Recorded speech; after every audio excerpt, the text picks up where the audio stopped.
आज हम सांख्यिकी में माध्यक पढ़ेंगे। माध्यक को अपन 3 तरीके से पढ़ेंगे। 3 पॉइंट होते हैं इसको सोल्व करने के। सबसे पहला पॉइंट होगा व्यक्तिगत श्रेणी, दूसरा अवर्गीकृत, तीसरा वर्गीकृत। अब ये तीनों कब कब यूज आती है, थोड़ा सा इसके बारे में भी अपने को पता होना चाहिए कि सबसे पहले जैसे अपन हल करते हैं व्यक्तिगत श्रेणी। व्यक्तिगत श्रेणी मतलब कि कहीं पे अपन सर्वे में गए और वहां पे अपन ने आंकड़े लिए, इंडिविजुअल आंकड़े लिए, अलग अलग जगह से अलग अलग आंकड़े आए, तो उनको अपन व्यवस्थित करके उसका माध्यक ज्ञात कर सकते हैं, उसका मिड ज्ञात किया जा सकता है। तो जैसे देखो अपने पास में अभी व्यक्तिगत श्रेणी से संबंधित अपन पढ़ते हैं, उसमें सबसे पहले जो भी आंकड़े अपन लेके आए या जो भी अपने को प्रश्न में दिए हुए हों, उन आंकड़ों को अपन आरोही या अवरोही क्रम में व्यवस्थित कर लेंगे। आरोही और अवरोही क्रम मतलब उसको या तो बढ़ते हुए क्रम में या घटते हुए क्रम में अपन उनको व्यवस्थित करेंगे। व्यवस्थित करने के बाद में अपन उन आंकड़ों को मानेंगे, जैसे कुछ भी मान सकते हैं। जैसे कई बार ये आंकड़े जैसे इस तरह से x1, x2, x3 दिया हुआ है, अपने को वहां पे कुछ वैल्यू दी हुई रहेगी। उसके अलावा उसके अंदर देखेंगे कि अपन वो सम है या विषम है। तो सम है विषम है तो उन आंकड़ों को काउंट करेंगे तो अगर वो आंकड़े अपने पास विषम है, विषम मतलब संख्याएं कौन सी होती है, 1, 3, 5, 7, 9। तो जैसे मान लो कि वो आंकड़े 9 है, अगर वो 9 है तो उसके लिए ये फॉर्मूला अपने पास अप्लाई करना है कि xn+1/2, n+1 यानी कि 9+1/2, 9+1 यानी 10/2, 10/2 यानी 5वां पद। तो 5वां पद जो भी होगा वो पद आपका कौन सा हो जाएगा, माध्यक हो जाएगा। उसी तरह से अगर सम हो, सम मतलब कि जैसे 2, 4, 6, 8, 10 इस तरह से सम संख्याएं अपन सभी जानते हैं। अगर वो आंकड़े दिए हुए सम हैं तो अपन उनको क्या करेंगे, जैसे मान लो कि सम है कि 10 है तो 10/2 यानी 5वां पद, और 10/2 + 1 यानी कि 5 + 1 6वां पद। 5वां और 6वां पद दोनों का एवरेज ले लेंगे, यानी यहाँ 5वां पद और 6ठे पद का एवरेज लिया यानी /2 किया, तो जो भी मान आएगा वो आपका क्या आएगा, माध्यक आएगा। जैसे देखो इससे संबंधित अपन एक सवाल लेते हैं कि निम्न चर मानों का माध्यक ज्ञात कीजिए। ये चर मान अपने पास में जैसे दिए हुए हैं। कई बार क्या होता है कि ये आंकड़े अपने को सर्वे करके भी लाने पड़ते हैं, अगर अपन प्रैक्टिकली इस बात को समझे तो। और अदरवाइज अपने को क्वेश्चन ही हल करना है तो अपने पास में ये ऐसे मान दिया हुआ है, इन मानों को अपन क्या करेंगे, सबसे पहले आरोही क्रम में व्यवस्थित करेंगे।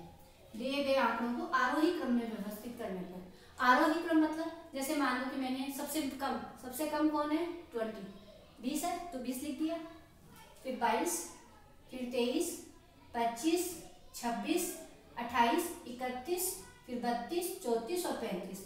तो टोटल सबसे पहले अपन ने उनको आरोही क्रम में व्यवस्थित कर लिया। आरोही क्रम में व्यवस्थित करने के बाद में अपन इनको काउंट करते हैं कि ये कितने हैं। तो टोटल पद कितने दे रखे अपने को, 1, 2, 3, 4, 5, 6, 7, 8, 9, 10 यानी कि कुल पद अपने को कितने दे रखे, 10 है। तो ये कौन से हुए, सम संख्या हुई। और अगर ये सम संख्या है तो इसमें कौन सा फॉर्मूला लगेगा, ये दूसरा फॉर्मूला लगेगा अपना। तो दूसरे फॉर्मूले में क्या बताया था मैंने अभी कि 10/2वां पद, क्योंकि n की जगह 10 लिखेंगे, और 10/2 + 1 यानी कि 6वां पद बटा 2। तो 10/2 यानी कि 5वां पद और 6ठा पद। 5वां पद यहाँ पे कितना दे रखा है, 6। काउंट करके देखो 1, 2, 3, 4 और 5। 5वां पद 26 और 6ठा पद कितना है, 28। तो 26 + 28, 26 + 28 यानी कि 54, 54/2 यानी कि 27। तो इस तरह से अपना माध्य कितना आ जाएगा, 27 आ जाएगा। लेकिन मान लो जैसे इसी क्वेश्चन को अगर मैं ऐसे कह दूं कि ये आपके विषम हो मतलब लास्ट में जैसे अपने को इसके अंदर एक मान नहीं दे रखा है, तो अपन ने इसको आरोही क्रम में व्यवस्थित किया, तो इस तरह से व्यवस्थित हो गया। यानी कि अब अपने पास में कुल कितने पद आए, 1, 2, 3, 4, 5, 6, 7, 8, 9। तो n बराबर अपने पास कितना आ गया, 9 आ गया। और n अगर 9 है तो 9 विषम हो गया, और विषम होते ही अपने पास में कौन सा फॉर्मूला लगेगा, n+1/2वां पद।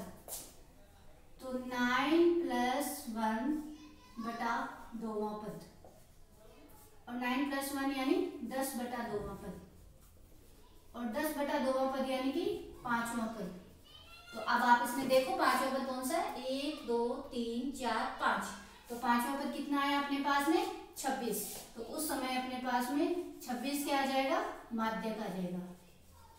तो इस तरह से अपन सम और विषम से संबंधित सारे सवालों को हल कर सकते हैं, जो कि आपके प्रश्नावली। देखो बच्चों, अगला अपना टॉपिक जो है कि अवर्गीकृत बारंबारता बंटन से माध्यक ज्ञात करना। जैसे अवर्गीकृत बारंबारता बंटन के लिए अपने को सारणी दी हुई रहेगी, बारंबारता सारणी। क्यों? क्योंकि इसके अंदर बारंबारता अपने पास में होगी। बारंबारता मतलब कि जैसे मान लो कि ये जो 20 है, ये 20 उन आंकड़ों के अंदर कितनी बार आया? 14 बार आया है। जैसे अलग अलग आंकड़े दिए हुए रहते तो अपन उनको जोड़ लेते, लेकिन एक 20 14 बार आ जाए तो उनको 20 + 20 + 20 को 14 बार लिखना थोड़ा सा टफ प्रोसेस रहता है।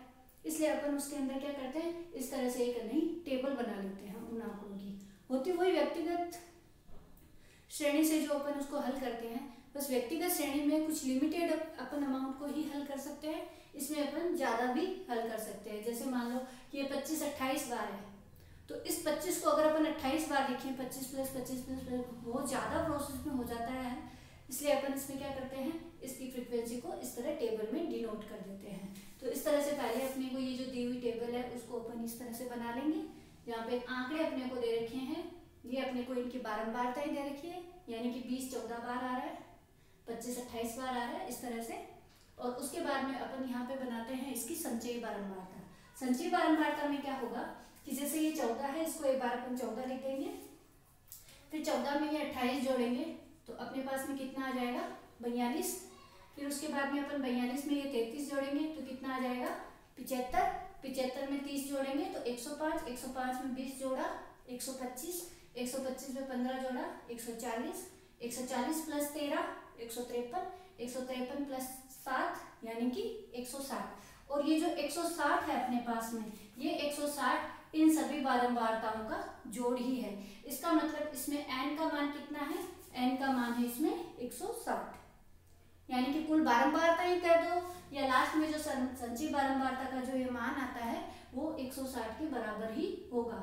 लेकिन अब इसके लिए माध्यक के लिए अपने को क्या ज्ञात करना पड़ेगा? इसके लिए n/2, n का मान 160 है, अपॉन 2 का अपन डिवाइड करेंगे तो अपने पास आ गया यहाँ पे 80।